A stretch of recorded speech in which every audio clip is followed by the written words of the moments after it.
4ஆம் அதிகாரம் வசனம் 11 வாசித்து நாம் துவங்குவோம். வாசிங்க. மேலும் நாம் அனைவரும் தேவனுடைய குமாரனை பற்றி விசுவாசத்திலும் அறிவிலும் ஒருமைப்பட்டவர்களாய் கிறிஸ்துவின் நிறைவான வளர்ச்சி அளவுக்கு பூர்ண பொறுப்பாக வைக்கும். சரி, அப்போ இதில் 11வது வசனத்தை நான் வாசிக்கும்பொழுது நம்முடைய என்னும்போது கிறிஸ்துவுக்குள்ளான சகோதர சகோதரிகளை நாம் இருக்கிறோம். அப்போ நம்முடைய எந்த ஒரு செயல் செய்கிறதா இருந்தாலும் அதற்கு பின்னணியாக நம்முடைய குறிக்கோள் என்னவா இருக்கணும் அப்படின்னு பார்த்தீங்கன்னா, இயேசு கிறிஸ்துவனுடைய நிறைவான வளர்ச்சியின் அளவுக்கு தக்கதாக பூர்ண புருஷராகணும்னு தான் பார்க்கணும். அப்போ தேவன் நம்மை அழைத்ததே எதுக்காக அப்படின்னு நான் பார்க்கும்பொழுது, ரோமர் 8ஆம் அதிகாரம் 28-29 வசனங்களை வாசிக்கும்பொழுது, அன்று அவருடைய தீர்மானத்தின்படி அழைக்கப்பட்டவர்களால் தேவனிடத்தில் அன்பு கூறுகிறவர்களுக்கு சகலமும் நன்மைக்கு ஏதுவாக நடக்கிறது என்று அறிந்திருக்கிறோம். நம்முடைய குமாரன் அநேக சகோதரர்களுக்குள்ளே முதல் பேரானவராய் இருக்கும் பொருட்டு தேவன் எவர்களை முன்னறிந்தாரோ அவர்களை தமது குமாரனுடைய சாயலுக்கு ஒப்பாயிருப்பதற்கு முன்குறிப்பிட்டார். சரி, அப்போது தேவன் நம்மை அழைத்ததின் நோக்கம் பார்த்தீங்கன்னா ஒரே தீர்மானம் என்று நாம் பார்ப்போம். அந்த ஒரே தீர்மானம் என்னவா இருக்கிறதுன்னு பார்த்தீங்கன்னா, தம்முடைய குமாரனுடைய சாயலுக்கு ஒப்பாய் இருப்பதற்கு என்று சொல்கிறார். சரி, இயேசு கிறிஸ்துவனுடைய சாயலுக்கு ஒப்பாய் வளரணும்னு சொல்லும்பொழுது வசனம் 28 அதற்கு நாம் செய்ய வேண்டிய பாகம் என்னவா இருக்கிறது. ஏன் அது இந்த கேள்வி கேட்குறோன்னா, நம்முடைய பாடத்தின் முடிவில் படிப்போம். மற்ற 25ஆம் அதிகாரம் லாஸ்ட்டில் படிக்கும்போது எல்லா கிறிஸ்தவர்களுமே செம்மறியாடுகளாக வலது பக்கத்தில் தான் நிற்க போகிறாங்களா அப்படின்னா இல்லை. அப்போது நாம் வலது பக்கத்தில் நியாயத்தீர்ப்பு நாளிலே செம்மறியாடுகளாக நிற்கணும்னா நாம் என்ன செய்திருக்க வேண்டியது அவசியமாக இருக்கிறது? இயேசு கிறிஸ்துவை போல பூரணமாய் வளரணும்னு நாம் பார்ப்போம். சரி, பூரணமாய் வளரணும்னா 8:28 படி நாம் என்ன செய்கிறவர்களாக இருக்கணும்? அழைக்கப்பட்டால் மட்டும் போதாது. அப்புறம் பாருங்க, நாம் தேவனை அன்பு கூறுகிறவர்களாக இருக்க வேண்டியது அவசியமாக இருக்கிறதை பார்க்கணும். அப்போ தேவனை அன்பு கூறுவது என்றால் என்ன செய்வதா இருக்கிறது? 1 யோவான் 2:5 நமக்கு தெரியும். அவருடைய கற்பனைகளை கைக்கொள்வதுதான் அவரிடத்தில் அன்பு கூறுவதாங்கிறார். அப்போ நாம் இயேசு கிறிஸ்துவை போல பூர்ண புருஷராய் வளர வேண்டும் என்றால் நாம் என்ன குறிக்கோள் உடையவர்களாக இருக்க வேண்டும்? தேவனுடைய கற்பனைகளை கை கொள்ளுகிற குறிக்கோள் உடையவர்களாக இருக்கணும்னு தான் பார்க்கணும். கொலோசியர் 1ஆம் அதிகாரம் 28-29 வசனங்களை வாசிக்கும்பொழுது அதற்கு போதிப்பவர்கள் எவ்வளவு வேலை செய்ய வேண்டியதாக இருக்கிறது அப்படின்னு நம்ம பார்த்தீங்கன்னா, கொலோசியர் 1ஆம் அதிகாரம் 28-29 வசனத்தையும் வாசிப்போம்.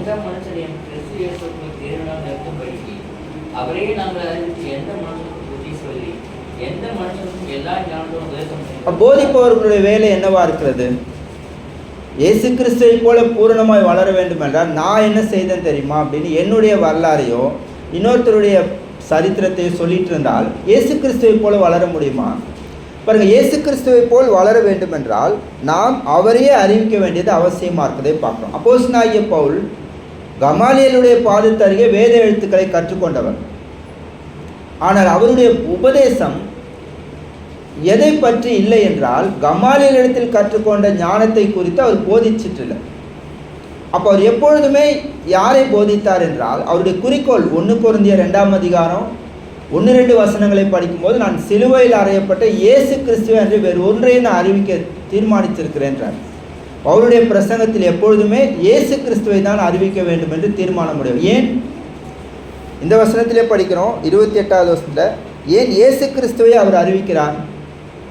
இயேசு கிறிஸ்துவை போல வளர வேண்டும் என்பது தேவன் தீர்மானித்தது.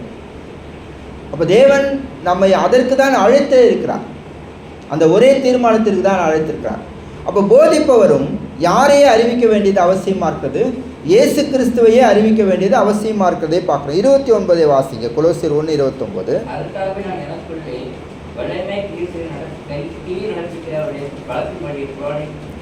பாருங்க, அப்போ பிரயாசப்படுகிறேன் என்று சொல்லுகிறார்.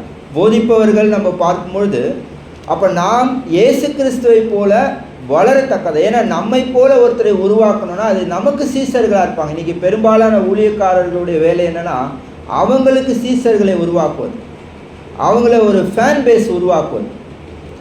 அப்போ அவர் சொன்னால் சரிங்க அப்படின்றது. ஆனால் இங்கே வாசிக்கும்பொழுது பவுல் போராடி பிரயாசப்படுகிறார். அப்போ எதற்கும் போராட வேண்டியது அவசியமாக இருக்குது. இயேசு கிறிஸ்துவை மற்றவர்களுடைய இருதயத்தில் கட்டுவதற்கு நாம் போராட வேண்டியது அவசியமாக இருக்கிறதை பார்க்குறோம். போராடி பிரயாசப்பட வேண்டும் என்பதை பார்க்குறோம். 1 கொரிந்தியர் 1ஆம் அதிகாரம் 10வது வசனத்தை நான் வாசிப்போம். 1 கொரிந்தியர் 1:10. சகோதரரே, நீங்கள் எல்லாரும் ஒரே காரியத்தை பேசவும் பிரிவினைகள் இல்லாமல் ஏக மனதும் ஏக யோசனை உள்ளவர்களாய் சீர்பொருந்திருக்க வேண்டும் என்று நம்முடைய கர்த்தராகிய இயேசு கிறிஸ்து நாமத்தினாலே உங்களுக்கு புத்தி சொல்லுகிறேன். ஒரே காரியத்தை பேச வேண்டும் என்று சொல்லும்போது எப்படி ஒரே காரியத்தை பேச வேண்டும், பேச முடியும்? அவங்கவுங்க இருதயத்திலிருந்து அவங்கவுங்க இருதயத்தில் என்ன இருக்கோ அதான் வெளியில் வரும். ஆனால் நாம் எல்லாருமே எதை தீர்மானம் உடையவங்களாக இருந்தோன்னா ஒரே காரியத்தை பேச முடியும். நீங்களும் தேவனுடைய வார்த்தையை பேசணும், நானும் தேவனுடைய வார்த்தையை பேசணும். இந்த குறிக்கோள் நம்ம எல்லாருக்குமே இருக்குமானால் நாம் எல்லாருமே என்ன செய்வோம், ஒரே காரியத்தை பேசுவோம். பிரிவினைகள் எங்கே இருக்கும்? அங்கே பிரிவினைகள் இருக்காது. அப்போ எல்லாரும் என்ன செய்வோம், ஏக மனது ஏக யோசனை உள்ளவர்களாய் வளரும். அப்போ ஏக மனது ஏக யோசனைன்னும் போது எங்கள் அப்பா அம்மா மாதிரி நான் வளருவேன், என்னுடைய தாத்தா பாட்டி மாதிரி நான் வளருவேன், எங்கள் குடும்ப வழக்கம் இப்படியெல்லாம் இருக்காது. நாம் எல்லாருமே ஒரே காரியத்தை பேச கேட்கிறவர்களாக இருப்போமானால், இயேசு கிறிஸ்துவை பற்றியே நாம் கேட்கிறவர்களாய் பேசுகிறவர்களாக இருப்போமானால் எல்லாருமே என்ன செய்வோம், ஏக மனதாக இயேசு கிறிஸ்துவை போல மனதுடையவர்களாய் நாம் வளருவோம். அதனை பிலிப்பியர் 2:5 சொல்லப்பட்டிருக்கிறது, கிறிஸ்து இயேசுவில் இருந்த சிந்தையே உங்களிலும் இருக்க கடவுதுன்றார். அப்போ நாம் இயேசு கிறிஸ்துவையே அறிவிக்க வேண்டியதும் அவரை பற்றி கேட்பதும் வேத வார்த்தைகளை கேட்பதும் இது நாம் ஏக யோசனை ஏக சிந்தையுடையவர்களாய் வளர முடியும் என்பதை பார்க்கிறோம். மத்தேயு 5:48 நாம் பிதாவை போல பூர்ணமாக வேண்டும் என்பது தேவனுடைய கட்டளை. இன்னைக்கு அநேகர் என்ன சொல்கிறாங்கன்னா, பிரசங்கியார்களே சொல்கிற வார்த்தை இது என்னன்னா, இயேசு கிறிஸ்துவை போலெல்லாம் பூர்ண புருஷரை வளர முடியாது. ஏன் அப்படி சொல்கிறாங்க? அவங்க அதுக்கான முயற்சி எதுவும் எடுக்கிறதில்ல. போதிப்பவர்கள் அந்த முயற்சி எடுக்கிறது. பவுல் முயற்சி எடுத்தார், அவங்க முயற்சி எடுக்கிறது. ஆனால் தேவனுடைய கட்டளை என்னவா இருக்கிறது? மத்தேயு 5:48 படிக்கும்பொழுது, ஆகையால் பரலோகத்தில் இருக்கிற உங்கள் பிதா பூர்ண சர்க்குணராக இருக்கிறது போல நீங்களும் பூர்ண சர்க்குணராக இருக்க கடவீர்கள் என்று சொல்கிறார். இது ஒரு கட்டளை. இந்த கட்டளை சாத்தியமில்லாதது என்று அநேகர் போதிக்கிறாங்க. ஆனால் இது ஒரு சாத்தியமான ஒரு கட்டளையாக இருக்கிறது. அதனால தான் தேவன் நம்ம கொடுத்துருக்குறார். இப்போ நம்ம யோசிக்கலாம், பூர்ண புருஷராகிறதா, அதெல்லாம் ரொம்ப கஷ்டமான விஷயமாச்சு. சரி, கஷ்டம் இருக்கட்டும். கஷ்டம் இருந்தாலும் அது முடியாத விஷயமா? ஆனால் சிலர் என்ன சொல்கிறாங்கன்னா, கஷ்டமான விஷயம் நம்மளால் முடியாதுன்னு சொல்லிடுறாங்க. கஷ்டமான விஷயந்தான். இயேசு பூர்ணமானது சுலபமான ஒரு வழி இல்லை. நம்ம பின்னாடி படிப்போம். அது பாருங்கள், அதற்காக அவர் செலுத்தின விலை சுலபமானதில்லை. அதற்காக அவருடைய தாழ்மை, அவர் பரலோகத்தில் தேவனுக்கு சமமாக இருந்ததெல்லாம் விட்டு வந்ததெல்லாம் சுலபம் இல்லை தான். ஆனாலும் இயேசு போராடி பிரயாசப்பட்டு பூர்ணமானார். டெய்லி அதுக்காக பிரயாசப்பட்டார். பாருங்க, அப்போ சாத்தியமான ஒன்று தான். அதை நாம் செய்வதற்கு நாம் என்ன செய்யணும், அதிகமாய் பிரயாசப்பட வேண்டியது அவசியமாக இருக்கிறதை பார்க்குறோம். அதிலே ஒரு பிரயாசம் தாழ்மை மிக அவசியமாக இருக்கிறதை பார்க்கணும். லூக்கா 18:9-14 வசனங்கள் நமக்கு அந்த வசனங்கள் தெரியும். கம்பேர் பண்ணுறது சரிங்களா? லூக்கா 14ஆம் அதிகாரம் 18ஆம் அதிகாரம் 9-14 வசனங்களை வாசிக்கும்போது என்னுடைய கம்பேரிசன் யாரோட இருக்கணும்? அன்றி தங்களை நீதிமான்கள் என்று நம்பி மற்றவர்களை அற்பமாய் எண்ணின சிலரை குறித்து அவர் ஒரு உவமையை சொன்னார். பாருங்க, அப்போ நாம் எப்பொழுதுமே நம்முடைய கம்பேரிசனை யாரோட வைக்கிறோம்? பாருங்க, சில விஷயங்களில் கம்பேரிசனே இருக்கக்கூடாது. என்னென்ன விஷயங்களில் அப்படின்னு நாம் பார்க்கும்பொழுது, இப்போ ஒரு புருஷன் தன்னுடைய மனைவியினிடத்தில் கம்பேர் பண்ண முடியுமா? இந்த பெண் அந்த பெண்ணோட அழகாக இருக்கா, அவளோட குணசாலியாக இருக்கிறா, இப்படி திருமணம் ஆன பிறகு கம்பேர் பண்ண முடியுமா? ஒரு புருஷனும் அது மாதிரி மனைவி எங்கள் அப்பா மாதிரி கணவன் இல்லை, கம்பேர் பண்ண முடியுமா? ஏன்னா சில இடங்களில் கம்பேரிசன் கூடாது. சில இடங்களில் தவறான கம்பேரிசன், தவறான ஒப்பிட்டு பார்க்குறது. இங்கே என்ன தவறான ஒப்பீடுனா, இவர் எப்படி முதலில் தன்னை நினைத்து கொண்டிருக்கிறார்? தங்களை நீதிமான்கள் என்று நம்பி. அடுத்தது பாருங்க, மற்றவர்களை அற்பமாய் எண்ணின சிலரை குறித்து என்று சொல்றார். அப்போ கம்பேர் பண்றதுக்கு முன்னாடியே இவர் என்னன்னு தீர்மானிச்சுக்கிட்டாரு, தன்னை நீதிமான் என்று நம்பி. கீழே நமக்கு அந்த உதாரணம் தெரியும். 10 முதல் 14 வசனங்களை பார்க்குறப்போ ஃபஸ்ட்டு யார் இந்த கம்பேர் பண்ணுறதை குறித்து பேசுகிறாருன்னா, யாரை பற்றி பேசுகிறாருன்னா பரிசேயரை குறித்து தான் சொல்கிறார் இல்லையா. அப்போ ஒரு பரிசேயன், இன்னொருத்தர் ஆயக்காரன். அப்போ இந்த 2 பேருமே ஜெபம் பண்ண போனாங்க. அப்போ இருவருமே ஜெபம் பண்ண போனாங்க. நம்ம ஆராதனைக்கு வந்திருக்கிறோம் இல்லையா, அது மாதிரி வந்திருக்காங்க. சரி, வந்ததில் 11லேருந்து நம்ம படிக்கும்போது பரிசேயனுடைய கம்பாரிசன் என்ன, இந்த பாவியை போல நான் இல்லை, இந்த ஆயக்காரனை போல நான் இல்லை, விபச்சாரக்காரரை போல நான் இல்லை. அப்போது நம்ம வளர்வதற்கு, இயேசு கிறிஸ்துவை போல வளருவதற்கு நாம் யாரை கம்பேர் பண்ணுறோம்? பெரும்பாலுமான நேரத்தில் நம்மளை விட பலவீனமானவங்களே கம்பேர் பண்ணுறோம். பாருங்கள், நான் 9:10க்கு இங்கே ஆராதனை 8 மணிக்கு 8:15 நான் ஆராதனைக்கு வரேன்னா 8:30 மணிக்கு வரவரை நான் கம்பேர் பண்ணுறேன். அவரை விட நான் சீக்கிரமாக வந்துட்டேன். ஆனால் 8 மணிக்கு 8:05க்கு நம்ம ஆரம்பிச்சிடறோம். அப்போ நான் அவரை கம்பேர் பண்ணனா இன்னும் 10 நிமிஷம் லேட்டாக வரும்போது என்ன சொல்வேன்? 8:30 மணிக்கு வரவரை விட நான் 5 நிமிஷம் சீக்கிரம் வந்தேன். இதுதான் தேவனுக்கு பிரியமானதா? இது மாதிரி எத்தனை விஷயங்களில் நாம் கம்பேர் பண்ணுகிறோம். பரிசேயன் ஒரு ஆயக்காரன் மற்றும் ஒரு பாவிகளோடு தன்னை ஒப்பிட்டு நான் சிறப்பாக இருக்கிறேன் என்று சொல்கிறார். ஆனால் அவரை விட மிக உயர்வாக இருக்கிறவர் இயேசு கிறிஸ்து. அவரை ஒப்பிட தான் தேவன் நமக்கு கட்டளை கொடுத்துறார். நம்ம பாடமே அதுதான். இயேசு கிறிஸ்துவின் நிறைவான வளர்ச்சியாக வளரணும்னா நாம் அவரை தான் நம்மளோட ஒப்பிட்டு பார்க்கணும். ஆனால் நாம் என்ன செய்கிறோம்? நம்மளை விட பாவம் செய்கிற ஒருத்தரை கம்பேர் பண்ணோன்னா நம்ம என்ன ஆகுவோம்? அவரை மாதிரி ஆகாது இருக்க நம்ம மெயின்டைன் பண்ணுவோம் நம்முடைய லைஃப் ஸ்டைலை. இல்லைன்னா என்ன செய்வோம்? அவரை விட கீழே போகும்போது தான் தேவன்கிட்ட மன்னிப்பு கேட்போம். பாருங்கள், அவரை விட நாம் என்ன செஞ்சுட்டேன் பாவம், அப்படி தான் நம்ம இருப்போம். ஆனால் இயேசு கிறிஸ்துவோடு நம்ம ஒப்பிட்டோன்னா நம்முடைய எந்த ஒரு செயல்களிலும் நாம் திருப்தியாக இருக்க மாட்டோம். இன்னும் நான் வளரணும், இன்னும் நான் இயேசு கிறிஸ்துவை போல தேறினவன் நான் வளரலை, அந்த குறிக்கோளோடு நான் பிரயாசப்பட்டு கொண்டே இருப்போம். அப்போ அதுக்கு நமக்கு எவ்வளோ தாழ்மை தேவைப்படும். இந்த பரிசேயன் நீதிமானாய் திரும்பி போல, ஆனால் ஆயக்காரன் நீதிமானாய் திரும்பி போனான். ஆயக்காரன் பாவிதான், பாவம் செஞ்சதுனாலே அவன் நீதிமானாய் திரும்பி போனான். அவனுடைய தாழ்மை. அவன் பரிசேயனை போல தன்னை என்ன செய்யலை, பாவி நான், ஆனால் பாருங்கள் ஓயாத பாவத்தில் இருக்கிற ஒருத்தனை கம்பேர் பண்ணி அவனை விட நான் சிறப்பாக இருக்கிறேன் அப்படின்னு அவன் ஒப்பிடலை. அவர் என்ன செய்கிறார்? நான் பாவி. அவன் யாரையும் கம்பேர் பண்ணல. பாருங்கள், நான் பாவி. அப்போ அவர் எதை கொண்டு தன்னை பாவி என்று ஒப்பிட்டு கொண்டார்? பிரமாணத்தை கொண்டு தான். தேவனுடைய பிரமாணம், நான் கீழ்ப்படியலை, நான் பாவி. இப்படி நான் எவ்வளவு சத்தியத்துக்கு அவனை விட கீழ்ப்படுகிறேன், இவனை விட நான் கீழ்ப்படுகிறேன் என்று நாம் கம்பேர் பண்ணிட்டு இருந்தோம்னா நாம் இயேசு கிறிஸ்துவை போல வளரும். ஒன்று இயேசுவை நாம் கம்பேர் பண்ணணும், நம்ம ஒப்பிட்டு பார்க்கணும். அல்லது கட்டளைகளை கை கொள்கிறோமா இல்லையா என்பதை நாம் ஒப்பிட்டு பார்ப்போமானால் நம்மை தாழ்த்தி நாம் வளர வாய்ப்பு இருக்கிறதை பார்க்க. லூக்கா 6:40 வரும்பொழுது பாருங்கள், நம்ம சீசர்களாக இருக்கிறோம் என்றால் நாம் யாரை பற்றியே எப்பவும் அக்கறையாக இருக்கணும்னு பாருங்கள். லூக்கா 6:40 வாசிப்போம். ஒரே குரு தான் நமக்கு இருக்கிறார். போதிக்கிற நான் உங்களுடைய குரு இல்லை. அப்போ நான் கர்த்தருடைய ஊழியத்தை செய்தாலும், இன்றைக்கு பிரசங்கித்தாலும், இல்லை நாளைக்கு இன்னொரு சகோதரர் இங்கேருந்து உங்களுக்கு பிரசங்கித்தாலும் அவர் குருவா? இல்லை. நமக்கு ஒரே குரு தான், ஒரே போதகர் தான் நமக்கு இருக்கிறார். அவர் இயேசு கிறிஸ்து.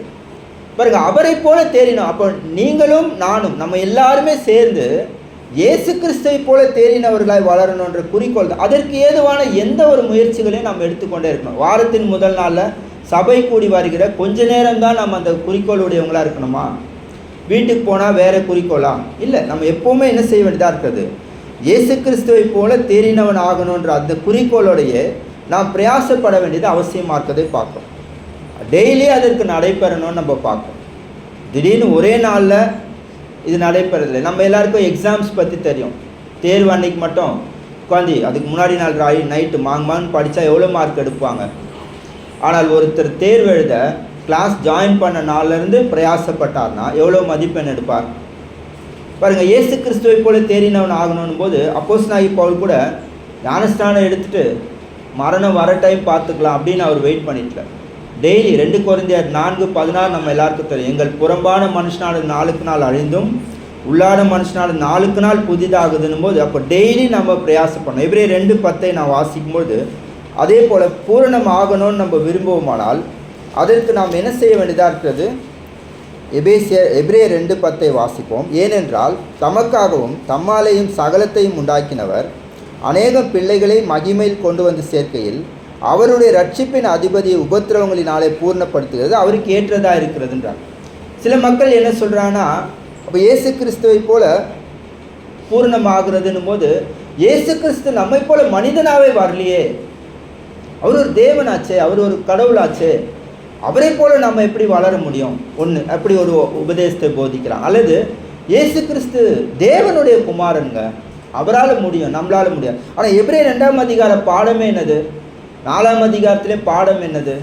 இயேசு கிறிஸ்து நம்மை போல மனுஷனாக வந்தார். 2ஆம் அதிகாரத்தில் தூதரையும் இயேசுவையும் ஒப்பிடும்பொழுது வசனங்கள் 6லேருந்து நம்ம படித்தோன்னா, நம்ம பைபிள் ஸ்டடியில் எபிரேயர் தான் படிச்சுட்ருக்குறோம். இப்போ 6லேருந்து நம்ம படிக்கும்போது இயேசு தேவ தூதரிலும் சிறியவரானார். யாருக்கு ஒப்பாக ஆனார்? நமக்கு ஒப்பாக. ஒவ்வொரு யூதனும் எப்படி இருக்கிறாங்களோ, ஒரு குழந்தை எப்படி பிறந்து வளர்கிறதோ, நாம் எப்படி பிறந்து வளர்ந்தோமோ, இயேசு அப்படி தான் வந்தார் என்பது வேத வாக்கியம் சொல்லுது. அவர் என்ன செய்திருந்தார்? அவருக்கு இருந்த வல்லமை, ஞானம், இதெல்லாம் பிலிப்பியர் 2ஆம் அதிகாரத்திலேயும் அவர் விட்டுட்டார். அவைகள் அவரிடத்திலிருந்து எடுப்பட்டது. அவர் வெறுமையாகி தான் என்ன செய்தார்? வந்தார் என்பதை நாம் படிக்கிறோம். அப்போ இயேசு கிறிஸ்துவும் இந்த பூமியில் இருந்த பொழுது 2:10 அவரும் பூரணமானார். அவரே பூரணமானாரா? 10வது வசனத்தில் பார்க்கிறோம்.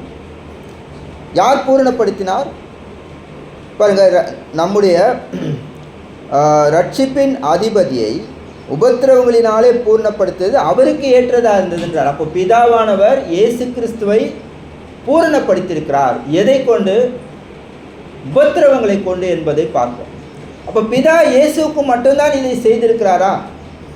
வேத வாக்கியத்தில் வேறு யாருக்கும் இதை செய்யவில்லையானா? நம்ம வேத வாக்கியத்தில் படிக்கிறோம், அப்போஸ்தலனாகிய பவுல் பூர்ணமானார். ஏன்னா அவர் என்ன சொல்கிறார்? 2 தீமோத்தேயு 4:7-8 வசனங்களில் நம்ம எல்லாருக்கும் தெரியும் அந்த வசனங்கள். பாருங்கள், நல்ல போராட்டத்தை போராடினேன், ஓட்டத்தை முடித்தேன், விசுவாசத்தை காத்து கொண்டேன் என்றார். முடிச்சிட்டார். 8வது வசனத்தில் அவருக்கு கிரீடம் வைக்கப்பட்டிருக்கின்றார். அப்போ பிதா இயேசுவை பூர்ணப்படுத்தினதோட எல்லா வேலையும் முடிஞ்சிருச்சு, இனி யாரையும் நான் அதை செய்ய மாட்டேன் அப்படின்னு அவர் சொல்லலை. இயேசு தேவனுடைய ஒரே பேரான குமாரன், அவருக்கு நான் செய்ய மாட்டேன்னு சொல்ல. இயேசு பாவம் செய்யலை, அதனால அவருக்கு நான் முயற்சி பண்ணேன். ஆனால் பாருங்கள், முன்னாடி நீங்கள் கிறிஸ்துவுக்குள்ளே வர்றதுக்கு முன்னாடி பாவிகள், கிறிஸ்துவுக்குள்ளே வந்து வளர்கிற ப்ராசஸில் நீங்கள் பாவிகள், உங்களெல்லாம் நான் பூர்ணப்படுத்த மாட்டேன் அப்படிலாம் சொல்லவே இல்லை வேத வாக்கியத்தில். இயேசுவை பூர்ணப்படுத்தினது போல பவுலை பூர்ணப்படுத்தியிருக்கார். 1 யோவான் 4:17 வாசிப்போம். பவுலை மாத்திரமல்ல, இந்த யோவான் ஆசிரியர் இந்த நிருபத்தை எழுதும்பொழுது இங்கேயும் அநேகர் என்ன செய்திருக்கிறாங்க? வளர்ந்துருக்கிறாங்க. பாருங்கள், வாசிப்போம். 1 யோவான் 4:17. நியாயத்திற்கு நாளிலே நமக்கு தைரியம் உண்டாகத்தக்கதாக அன்பு நம்மிடத்தில் பூரணப்படுகிறது. ஏனென்றால் அவர் இருக்கிற பிரகாரமாகவே நாமும் உலகத்தில் இருக்கிறோம். பாருங்க, இது பிரசன்ட் டென்ஸில் பேசுகிறாரு. எப்படி? அவர் இருக்கிற பிரகாரமாக நாமும் இவ்வுலகத்தில் இருக்கிறோம். பவுலை மட்டும் பூர்ணப்படுத்தலை, அப்போஸ்தலனாகிய யோவான் பூர்ணப்படுத்தியிருக்கிறார். அவர் இப்போ உயிரோடு தான் இருக்கிறார், பூமியில் இருக்கும்பொழுதே பூர்ணப்படுத்தியிருக்கிறார். இவர் மாத்திரமல்ல, வெளிப்படுத்தல் 3ஆம் அதிகாரம் 9-11 வசனங்கள் படித்தோன்னா பிலதெல்பியா சபையாரை பூர்ணப்படுத்துகிறார். ஒரு சபையாருக்கும் போது எத்தனை பேர் இருப்பாங்க நமக்கு தெரியல, 2-3 பேர் கூடினாலும் சபை தான். அப்போது அவங்க எத்தனை பேர் நமக்கு சொல்லலை, ஆனால் அவர்களையும் பிதா என்ன செய்திருக்கார்? பூர்ணப்படுத்திருக்கார். அதனால தான் அவங்களுக்கு உனக்குள்ளதை பற்றி கொண்டு இருந்தார். அப்போ அவங்களுக்கு என்ன இருக்குது? கிரீடம் இருக்குது. அப்போ இப்படி அநேகர் கிறிஸ்துவை போல பூர்ணப்பட முடியும் என்பதை வேத வாக்கியத்திலே நாம் பார்க்கிறோம். பிதா பூர்ணப்படுத்தியிருக்கிறார் என்பதை நம் வேத வாக்கியங்களே படிக்கிறோம். அப்போ இயேசு கிறிஸ்துக்கு ஒப்பாக நாம் இந்த உலகத்தில் உயிரோடு இருக்கும்பொழுதே இருப்போம். சிலர் என்ன புரிஞ்சுக்கிறாங்கன்னா, செத்தா பூர்ணமாயிட்டோம்னு நினைக்கிறாங்க, மரணம் தான் பூர்ணம்னு நினைக்கிறாங்க. அது எப்படி பூர்ணமாக இருக்க முடியும்? நம்ம அப்போ வேதத்தில் பார்த்தோன்னா எல்லாருமே தான் மறிக்கணும். எபிரேயர் 9:27 படி எல்லாரும் மறிக்கணும். அப்போ மறிக்கிற எல்லாரும் பூர்ணமாயிடுவாங்களா? பாருங்கள், நம்முடைய குறிக்கோள், இப்போ நம்ம ஒருவேளை போதிப்பவர்களாக இருக்கலாம், வேறு கர்த்தருடைய பந்தி நடத்த அல்லது மற்ற வேலைகள் செய்கிறவங்களா இருக்கலாம். அப்போ நம்முடைய குறிக்கோள் எதுவாக இருக்கணும்னா, இயேசு கிறிஸ்துவை போல பூர்ணமாவது நம்முடைய குறிக்கோளாக இருக்கணும்னு பார்ப்போம். அப்போ அந்த குறிக்கோளுக்கு எதுவாக நாம் பிரயாசப்பட வேண்டியது அவசியமாக இருக்கிறது என்பதை பார்க்குறோம். அது திடீர்னு நடக்கிறதில்ல, அதற்காக நம்ம பிரயாசப்பட வேண்டியது அவசியமாக இருக்குது. ரோமர் 3:23 வாசிக்கும் பொழுது, அப்போ பாவம் செய்தவங்க பூர்ணமாகவே முடியாது அப்படின்னா உலகத்தில் யாருமே ஆக முடியாது. இப்போ நம்ம வாசித்த உதாரணங்கள் எல்லாம் ஆக முடியாது. ரோமர் 3:23 வாசிப்போம். எல்லோரும் பாவம் செய்து தேவ மகிமையற்றவர்களாக அவ்வளோதான். அப்போ எல்லாரும் பாவம் செய்து தேவ மகிமை அற்றவர்கள் ஆகினும் போது அப்போ நாம் பாவிகளாக தான் இருந்தோம் பாருங்க. அப்போ அதாவது மத்தேயு 28ஆம் அதிகாரம் 19-20 வசனங்கள் நமக்கு தெரியும். அப்போ நாம் சீசராகி ஞானஸ்நானம் பெறும்பொழுது நமக்கு அது ஒரு ஓட்டப்பந்தயத்தினுடைய துவக்கம் நீலா. அப்போ என்ன செய்வதா இருக்கிறது அதற்கு பாருங்கள். 19வது வசனம் நம்ம அதை தான் வலியுறுத்தி பேசுகிறோம் இல்லையா? ஆனால் பாருங்கள் 20வது வசனத்தையும் நாம் பேச வேண்டியது அவசியமாக இருக்குது. வாசிங்க, மத்தேயு 28:20 வாசிப்போம். நான் உங்களுக்கு கட்டளையிட்ட யாவையும் அவர்கள் கைக்கொள்ளும்படி அவர்கள் உபதேசம் பண்ணினேன். இதோ உலகத்தின் முடிவு பெறும் சில நாட்கள் நான் உங்களிடம் இருக்கிறேன் என்றார். பாருங்க, மத்தேயு 28:19 நான் வாசிக்கும்பொழுது மெய்யாகவே சகல ஜனங்களையும் என்ன செய்யணும், எதற்காக அவர்களுக்கு ஞானஸ்நானம் கொடுக்கணும் சீஷராக்கி. பாருங்கள், நிறைய பேர் என்ன பண்ணுறாங்கன்னா ஞானஸ்நானம் கொடுத்த பிறகு அவங்களுக்கு போதிச்சுக்கலாம். போதிச்சுட்டெல்லாம் இருந்தால் ஓடிடுவாங்க. போதிச்சுட்டெல்லாம் இருந்தால் என்ன செய்ய மாட்டாங்க, தண்ணீர்கிட்ட வர்றதுக்குள்ளே அவங்கள என்ன செஞ்சுருவாங்க, சாத்தான் கொண்டு போயிடுவோம். அதனால் நம்ம ஞானஸ்நானம் கொடுத்துருவோம், அப்புறமா சீசராக்கிலான்றாங்க. ஆனால் நீங்கள் இயேசு நம்ம கற்றுக் கொடுத்தது என்னது, சீசராக்கி தான் ஞானஸ்நானம் கொடுக்கணுன்றாங்க. சரி, ஞானஸ்நானம் எதற்கு? பாவ மன்னிப்பு. ஏன்னா ரோமர் 3:23 இப்போ தான் படித்தோம். எல்லாரும் பாவம் செய்து தேவ மகிமை. அப்போது கிறிஸ்துவுக்குள் வந்த பிறகு வேலையே இல்லைன்னு நினைக்கிறோம். 5 கட்டளைகள், சபை கூடி வரணும், அப்புறம் கர்த்தருடைய பந்தி, காணிக்கை, உபதேசம் கேட்பது, பாடல் இப்படி இதெல்லாம் சேர்ந்து 5 கட்டளைகள், ஜெபம் பண்ணுறது, இதெல்லாம். அப்போ இந்த 5 கட்டளைகளை கை கொண்டால் போதும்னு போதிக்கிறாங்க. ஆனால் இயேசு கிறிஸ்துவை போல தேறினவன் ஆகணும்னா பவுல் இயேசு கிறிஸ்துவே அறிவித்தார் பார்க்குறோம். அதே போல் மத்தேயு 28:20 நமக்கு என்ன கட்டளை கொடுக்குறது, நான் உங்களுக்கு கட்டளையிட்ட யாவையும் அவர்கள் கை கொள்ளும்படி அவர்களுக்கு உபதேசிங்கள். அப்போ எல்லா தேவனுடைய வார்த்தைகளையும் நாம் கேட்போமானால்தான் நாம் இயேசு கிறிஸ்துவை போல வளர முடியும். பாருங்கள், இயேசு கிறிஸ்துவை போல வளர்கிற தடைகள் என்னெல்லாம் இருக்கலாம், யாரெல்லாம் இருக்கலாம்? நம்ம ஃபஸ்ட்டு தடை யார் சொல்லுவோம்? எக்ஸ்ன்ற ஒருத்தர், ஒய்ன்ற ஒருத்தர். குடும்பமாக இருந்தால் கணவனாக இருந்தால் மனைவியை சொல்லுவோம், மனைவியாக இருந்தால் கணவனை சொல்லுவோம், பெற்றோர் இருந்தால் பிள்ளைகளை சொல்லுவோம், பிள்ளைகள் இருந்தால் பெற்றோர். இப்படி அடுத்தவங்களே நம்ம சொல்கிறோம், இருக்கலாம். லூக்கா 14ஆம் அதிகாரத்தில் நாம் பார்க்கும்பொழுது 26வது வசனத்தில் அப்படி இருந்தாலும் நம்ம என்ன செய்யணும்? லூக்கா 14:26 நம்ம அறிந்திருக்கிறோம். யாதொருவன் என்னிடத்தில் வந்து தன் தகப்பனையும் தாயையும் மனைவியையும் பிள்ளைகளையும் சகோதரரையும் சகோதரிகளையும், அதோடு நம்ம நிறுத்திக்கிறோம். இவர் தாங்க நான் வளராததுக்கு தடை, இவர் தான் நான் வளராததுக்கு தடைன்னு நம்ம சொல்லிட்டு நிறுத்திடுறோம். இந்த வசனத்தை பாதி வாசித்து நிறுத்திடுறோம். ஆனால் யாரும் தடையாக இருக்க முடியும் பாருங்கள். வாசிப்போம் 26 ஃபுல்லாக வாசிங்க.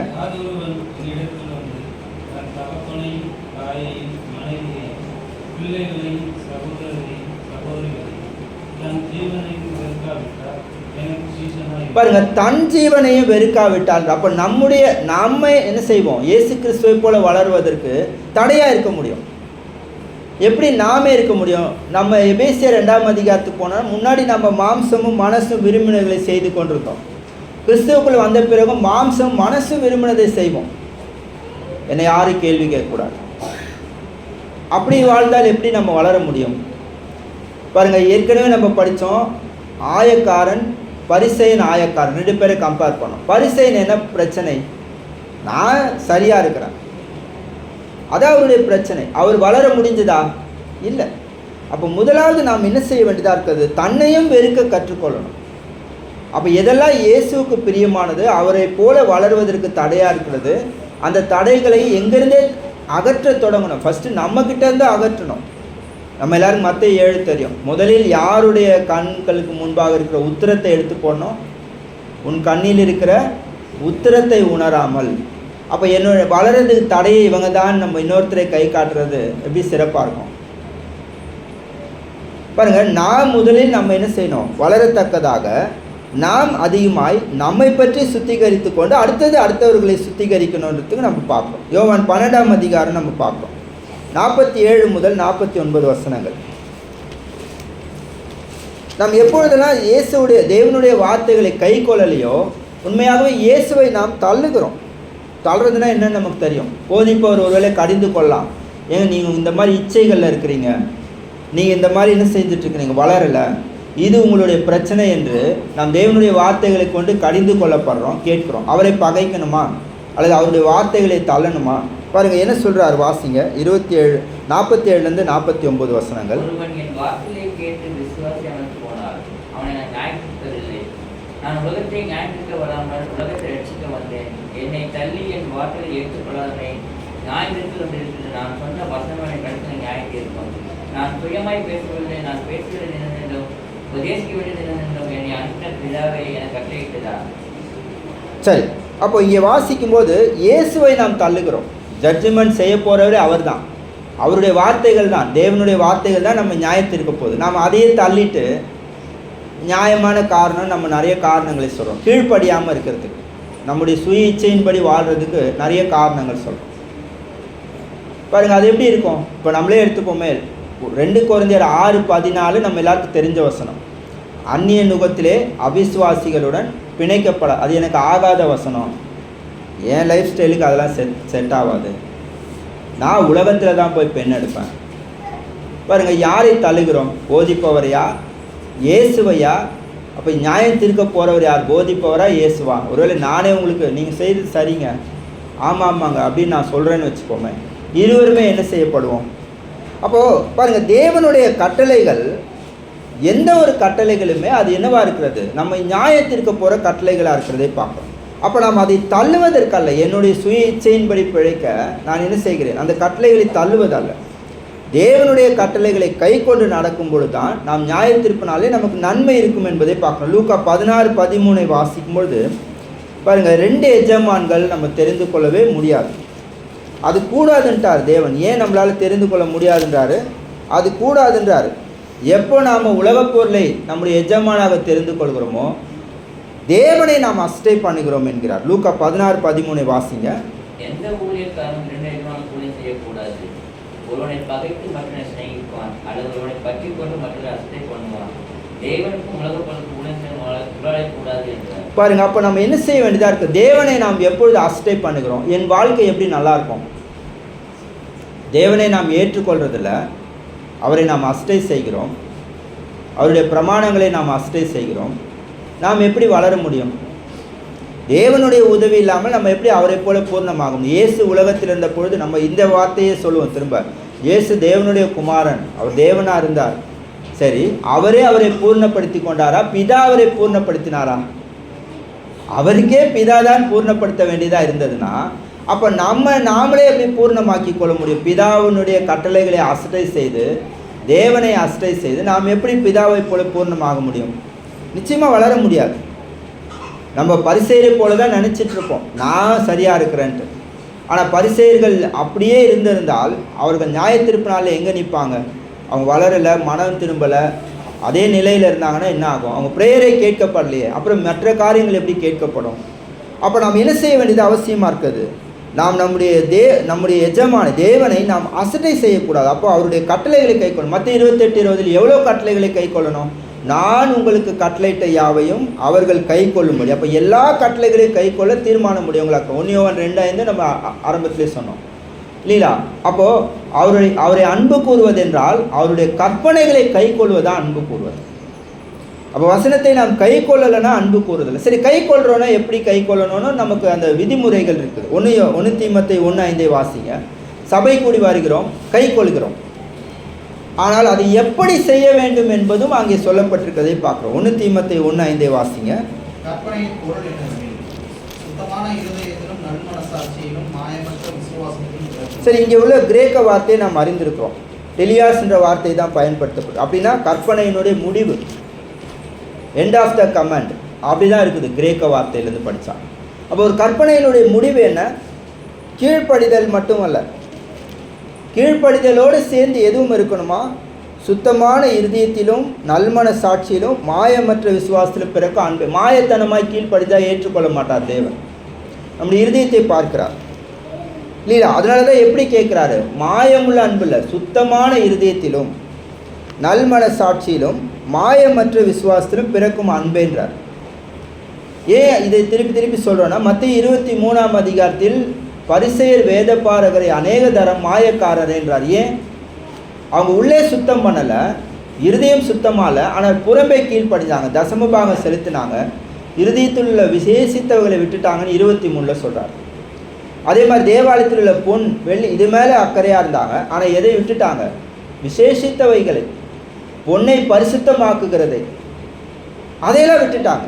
நீங்கள் தேவன் பேரில் கூட சத்தியம் பண்ணீங்கன்னா அந்த அளவுக்கு போயிட்டாங்க. ஆனால் தேவனால் தான் ஆலயம் பரிசுத்தமாகிறது.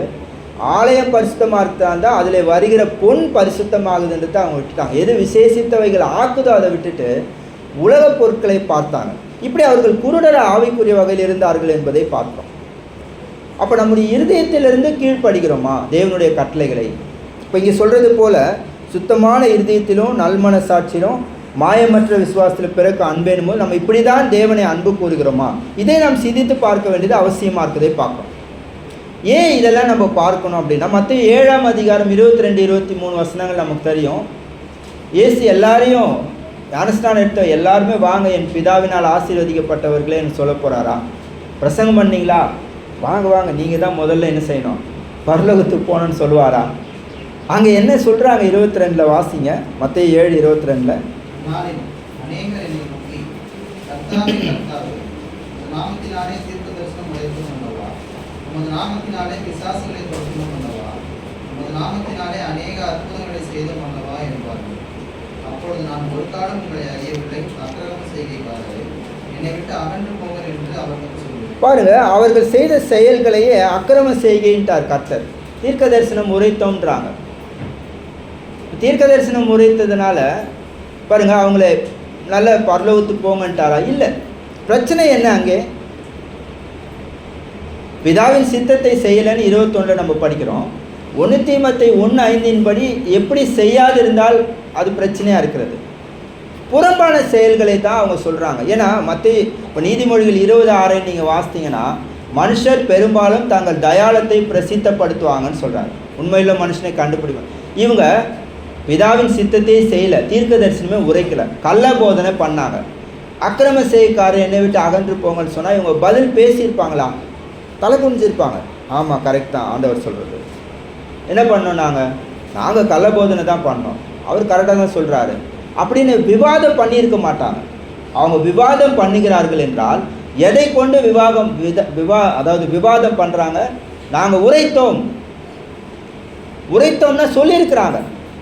இப்போ புறம்பான செயல்களில் சரியாக இருந்திருக்கிறாங்க, தேவனுடைய வார்த்தைகளை பிரசங்கித்திருக்கிறாங்க. அப்போ எத்தனை தேவனுடைய கிரியைகளை புறம்பே செய்திருப்பாங்க பாருங்க. பிரசங்கித்திருக்கலாம், சபை கூடி வந்திருக்கலாம், கர்த்தருடைய பந்தி காணிக்கை கொடுத்திருக்கலாம், இன்னும் மற்ற கட்டளைகளை புறம்பே செய்திருக்கலாம். ஏன்னா செய்தோம் அல்லவான்றாங்க அவங்க.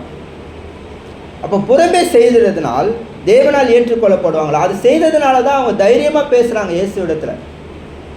அப்போ மனுஷர் தாங்கள் தயாளத்தை பிரசித்தப்படுத்துவாங்கன்னு நீதிமொழிகள் 26 சொல்லுது போல் நாங்கள் செய்தோம்ன்றாங்க. இயேசுவின் முன்பாக, நியாயாதிபதி முன்பாக செய்தோம்னு சொல்கிறாங்க. ஆனால் என்ன சொல்லிட்டாரு? அக்கிரம செய்கைக்காரே என்னை விட்டு அகன்று போங்கன்றார்.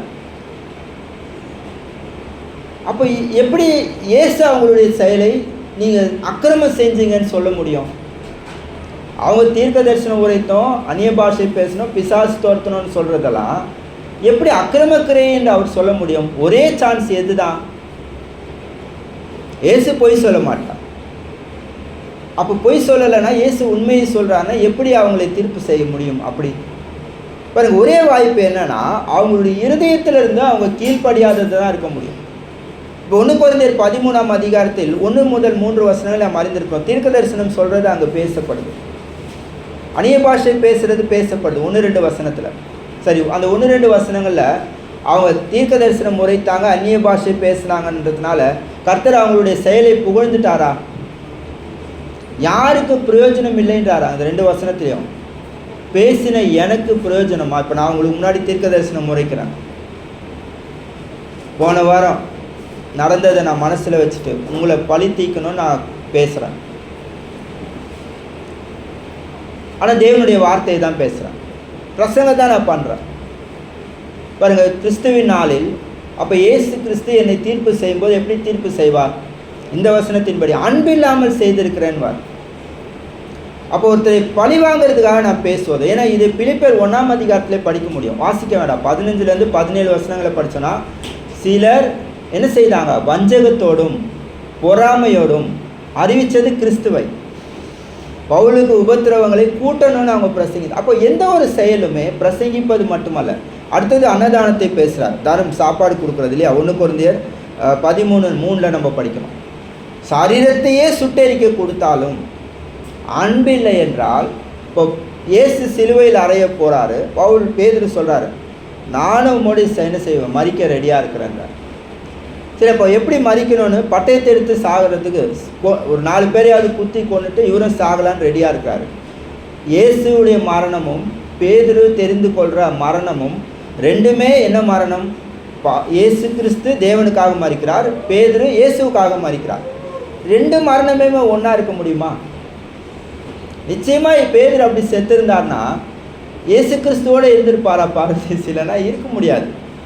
ஏன்னா 2த்துக்குமே வேறு வேறு. அப்போ பாருங்கள், அன்போடு செய்கிறதற்கும் கோபத்துலேயோ இல்லை வேறு ஒரு மாம்ச ரீதியான ஒரு யுத்தத்துலேயோ இப்படி சாகிற வித்தியாசம் இருக்குது. நம்ம அறிந்திருக்கிறோம் அதை. அப்போது இயேசு கிறிஸ்துவை போல வளரணும்னு சொல்லும்பொழுது 4 முதல் 8 வசனங்களில் சொல்கிற இந்த காரியங்களில் நாம் வளர வேண்டியது அவசியமாக இருக்குது. வாசிங்க 1 கொரிந்தியர் 13:7 வரைக்கும் வாசிங்க. 4 முதல் 7 வசனங்கள்.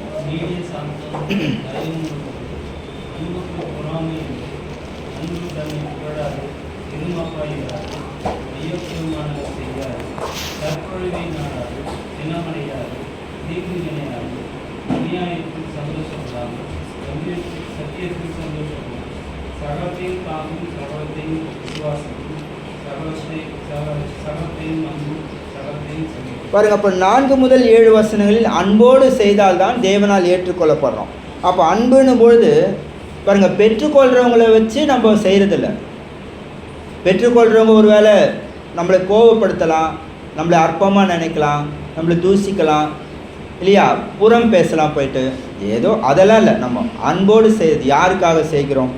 எந்த ஒரு பிரசங்கிப்பதாக இருந்தாலும், நற்கிரியை செய்வதாக இருந்தாலும், சபை கூடி வருதலாக இருந்தாலும், எந்த ஒரு செயலுமே தேவனுக்காக. அப்போ அதுக்கு பின்னாடி உபத்திரவம் இருக்கா, சோதனைகள் இருக்கா, பாடுகள் இருக்கான்னு? ஆமாம் இருக்குது. ஆனால் அவைகளை சகித்து கொண்டு, இங்கே சொல்கிறாலே சாந்தம், அப்போ நீடிய சாந்தம், அப்புறம் தயவோடு, அப்புறம் அன்பு பொறாமை இல்லை, இதெல்லாம் இருக்கக்கூடாதுன்னு சொல்கிறாரு.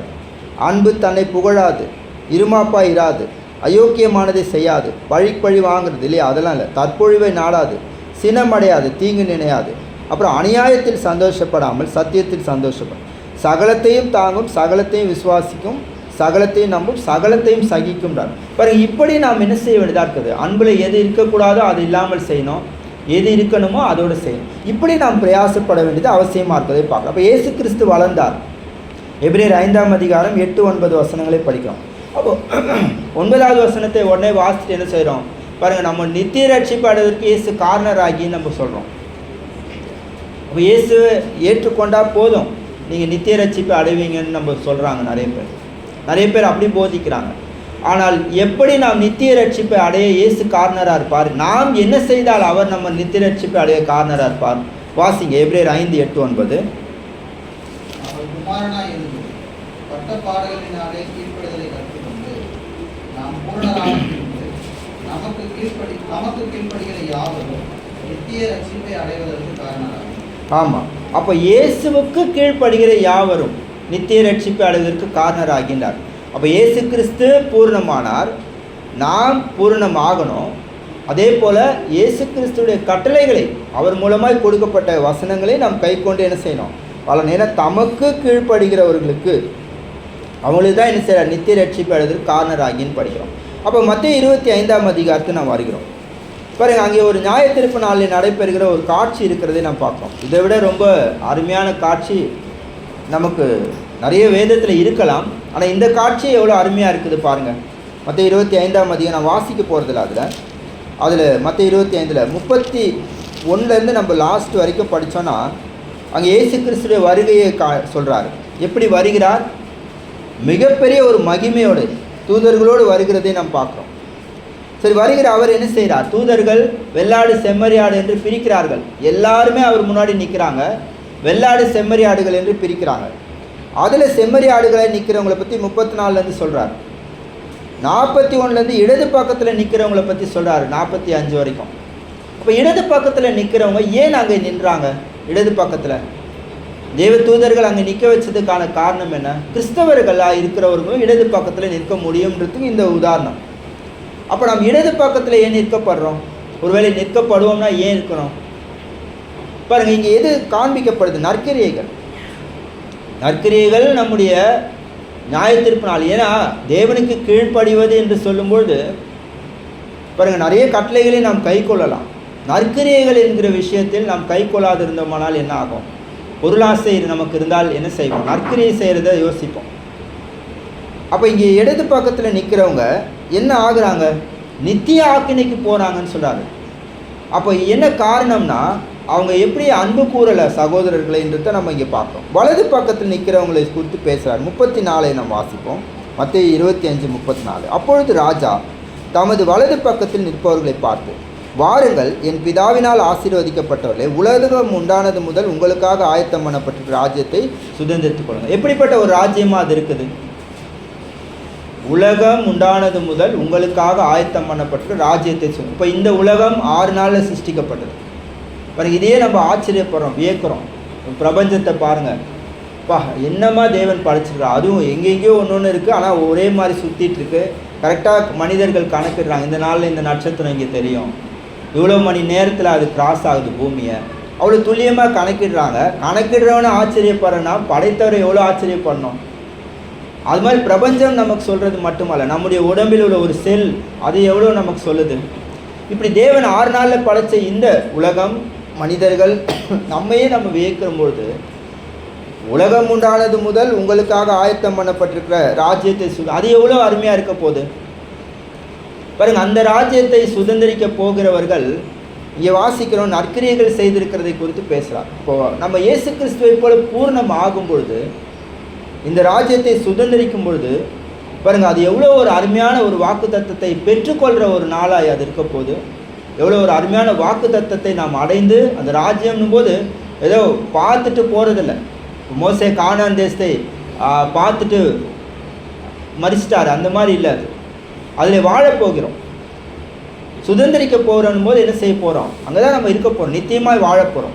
வசனம் 46 அதை சொல்கிறார், நித்திய ஆக்கினை அடையவும் இவர்களோ நீதிமான்களோ நித்திய ஜீவனை அடையும் போவார்கள்ன்றார். நித்திய ஜீவனை நம்ம அடைகிறோம் பாருங்கள். இப்படிப்பட்ட அருமையான வாக்கு தத்தங்களை பெற்றிருக்கிற நாம், அப்போ அதற்கு நாம் செய்ய வேண்டிய வேலை என்னவா இருக்கிறது? சபை கூடி வர எல்லாருமே பிரவேசிப்பாங்கன்னா, வெளிப்படுத்தல் 3:1-2 சர்தை சபை என்னவா இருக்கிறாங்க? ஒரு பிராந்திய சபை என்னவா இருக்கிறது? அப்போது ஆத்துமாக்களை பற்றி என்ன சொல்லுது அது நமக்கு? அப்போ ஒரு பிராந்திய சபை, உண்மையுள்ள சபை, பிலதெல்பியா சபை மாதிரி உண்மையுள்ள சபை கூடி வருகிற நாம் வளர்றது, இயேசு கிறிஸ்துவை போல வளர்றதுல எந்த ஒரு திட்டமும் இல்லைன்னா என்ன ஆகும்? இப்போ எபேசியர் 4:11-16 தனி மனிதன் ஊழியக்கார் வளர்றதை பற்றி தான் பேசுகிறாரா? அது மட்டும்தான் அங்கே இருக்குதா?